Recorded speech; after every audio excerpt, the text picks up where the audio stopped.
Selamat datang di Pojok Santai. Sebelum Anda mendengarkan audiobook ini, kami menginformasikan bahwa channel ini adalah review audio dari buku yang ada di Indonesia. Untuk membaca keseluruhan buku ini, kami menyarankan membeli buku aslinya di toko buku kesayangan Anda, baik offline maupun online. Keberadaan channel ini dimaksudkan untuk membantu Anda mendapatkan pengetahuan dari buku-buku kesayangan Anda. Jangan lupa untuk subscribe, like, dan komen. Selamat datang di Pojok Santai, channel khusus yang membahas komik dan novel dengan cara asik. Kita mulai menapaki serial buku ke-8 Pendekar Mabuk dengan judul Istana Berdarah. Siapkan dirimu kisanak, kita akan memasuki dunia persilatan yang penuh intrik dan tipu daya.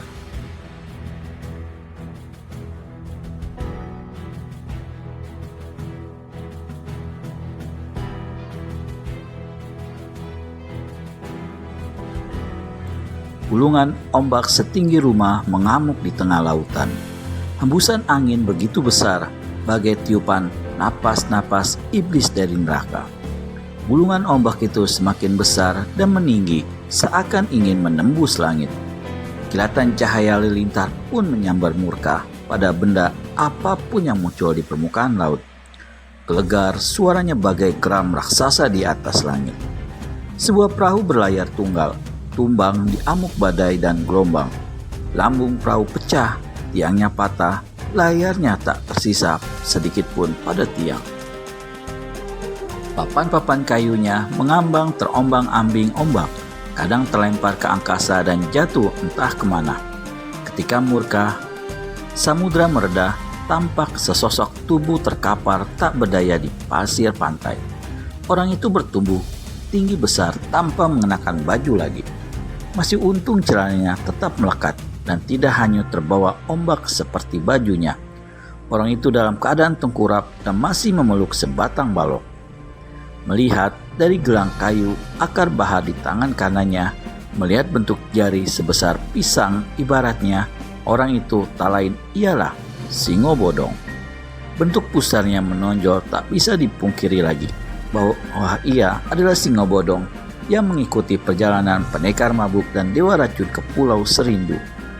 Malang bagi sang singo, perahu itu pecah dihantam badai lautan, ia pun terpisah dari pendekar mabuk dan dewa racun.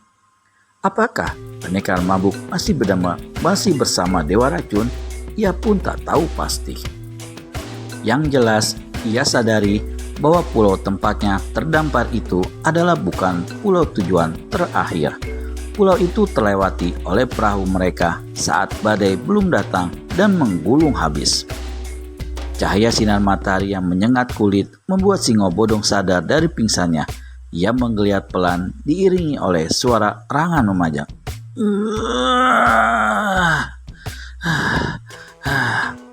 Sekujur tubuhnya sakit semua. Tulang-tulangnya bagaikan patah. Kulit pun terasa perih karena sabetan lidah-lidah ombak. Urat-uratnya bagaikan putus semua akibat berjuang mempertahankan hidup di tengah amukan badai dan ombak. Pendekar mabuk, dewa racun. Singo Bodong memanggil dengan mata mengejap-ngejap perih. Ia menyeringai, menyipitkan mata karena tak kuat menerima sinar matahari.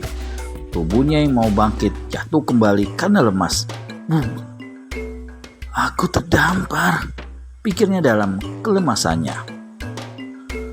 Pasti aku terdampar di suatu pulau.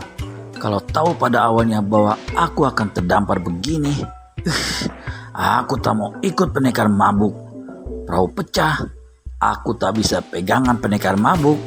Untung aku menemukan potongan balok, lalu aku berjuang sendiri melawan maut di tengah laut. Sungguh tak enak. Ternyata mengikuti perjalanan seorang pendekar sungguh tak enak. Tiba-tiba ada sesuatu yang menyentak dari dalam perut Singo Bodong yang berwajah sangar dan berkumis tebal itu.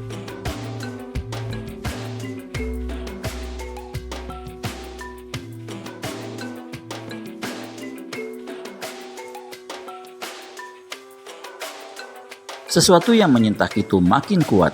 Dan akhirnya Singo Bodong paksakan diri untuk duduk lalu tersontaklah isi perutnya keluar mulut. Tak banyak yang terkuras keluar, namun bikin Singo Bodong semakin geram menahan jengkel. Batinnya mengucap, mabuk yang telat. Mestinya tadi, sewaktu aku terombang-ambing oleh ombak, muntah ini bekerja. Sekarang giliran aku mau istirahat, baru muntah ini datang. Baru saja Singo Bodong bangkit dengan mengeloyor, tiba-tiba dari arah punggungnya ada benda keras yang menyentak kuat. Singo Bodong memekik tertahan dan tubuhnya yang besar itu tersungkur ke depan sedikit terlonjak. Singo Bodong terpaksa mencium pasir basah. Bahkan setengah terpaksa membenamkan wajahnya ke sana. Kepalanya semakin berat, pandangan matanya berkunang-kunang saat ia kibaskan pasir-pasir pantai yang menempel di kumisnya. Benda apa yang menimpa punggungnya tadi begitu besar dan berat rasanya. Singo Bodong sempat menduga dirinya ditabrak kapal. Tapi ketika ia berpaling ke belakang, sangat kaget hatinya melihat seorang lelaki kurus berdiri tegak dan sepasang kaki merentang, seakan siap menerima pembalasan dari Singo Bodong. Lelaki kurus berwajah bengis licik itu mengenakan celana merah dengan ikat pinggang kain biru. Orang itu tidak mengenakan baju, sehingga garis-garis tulangnya yang menonjol keluar itu terlihat jelas sekali. Yang mirip sesosok tulang belulang yang dibungkus oleh kulit. Nyaris tanpa daging secuil pun, bahkan wajahnya kelihatan kempot sekali dengan tulang pipi bagian radang menonjol keras. Matanya cekung ke dalam tanpa alis mata sedikit pun. Rambutnya panjang meriap sampai lewat pundak tapi tak terlalu lebat. Merawis tipis bagi orang habis menderita sakit panas berat. Rambut itu berwarna abu-abu dan saat tertiup angin pantai mirip bendera tercabik-cabik badai. Singo Bodong berwajah angker, tapi menurutnya orang kurus tanpa daging itu lebih angker lagi wajahnya. Mata cekungnya memandang dengan tajam bagai ingin menembus ke dalam kelopak mata Singo Bodong. Karenanya Singo Bodong segera mundur 3 tindak. Apalagi ia melihat senjata cakra di pinggangnya. Singo Bodong menjadi lebih ngeri lagi. Kali ini kau tak akan bisa lolos lagi, kata orang kurus itu dengan suara yang cempreng mirip kaleng rombeng. Hah? Siapa kamu, Pak Tua? Singo Bodong menatap heran. Jangan belagak lupa, kau pasti masih mengenaliku. Akulah Cakradanu alias si tengkorak terbang. Tengkorak terbang? Gumam Singo Bodong kerutkan dahi. Terbang kemana? Aku tidak tahu. Terbang ke ragamu untuk cabut nyawamu. Singo Bodong hanya membatin. Ya ampun, ini orang. Suaranya benar-benar bikin gendang telingaku robek. Keras tapi tajam. Cakradanu alias si tengkorak terbang melangkahkan kaki mendekati Singo Bodong 3 tindak. Matanya tetap memandang tajam dan bermusuhan sikapnya. Singo Bodong hanya bisa menahan rasa was-was dan ngeri sambil bergeser mundur sedikit demi sedikit. Sekarang tinggal pilih, mau mati di tanganku atau kuserahkan kepada Ratu Pekat. Singo Bodong gumamkan suara. Hah? Ratu Pekat? Siapa lagi itu Ratu Pekat? Aku semakin tidak mengerti apa maunya orang ini. Jawab! Sentak tengkorak terbang dengan suara mengagetkan gendang telinga Singo Bodong. Aku tidak mengenal siapa kamu dan siapa Ratu Pekat itu. Aku tidak punya urusan dengan kamu, tengkorak terbang. Tengkorak terbang melontarkan tawa hingga tubuhnya terlonjak-lonjak karena ringannya.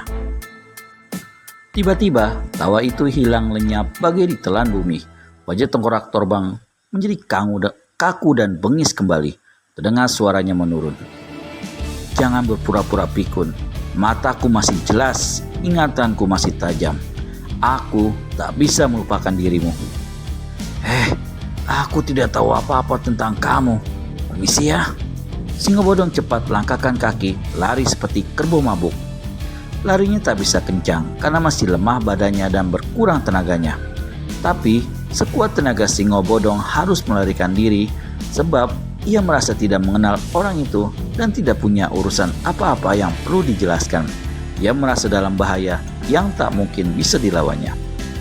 Singo Bodong tahu orang sekurus tengkorak itu pasti berilmu tinggi. Terbukti tendangan kakinya tadi terasa begitu berat di punggung. Sepertinya tulang punggung Singo Bodong mau patah saat menerima tendangan kaki kurus yang terdiri dari tulang terbungkus kulit itu. Dugaan Singo Bodong tentang ketinggian ilmu Cakradanu itu memang benar. Terbukti larinya yang sudah sekencang itu masih bisa disusul oleh Cakradanu. Bahkan tubuh kurus itu melompati tubuh Singo Bodong yang tinggi besar, bersalto di udara 2 kali, lalu mendaratkan kakinya persis di depan langkah Singo. Mau tak mau, Singo pun berhenti secara mendadak. Napasnya terengah-engah. Sedangkan napas tengkorak terbang itu tetap tenang, bagai tak melakukan gerakan apapun. Siapa sebenarnya Cakradanu atau tengkorak terbang itu? Temukan jawabannya di video selanjutnya hanya di channel Pojok Santai. Segera subscribe dan tekan tombol lonceng untuk mendapat notifikasi video terbaru dari kami. Terima kasih dan sampai bertemu kembali.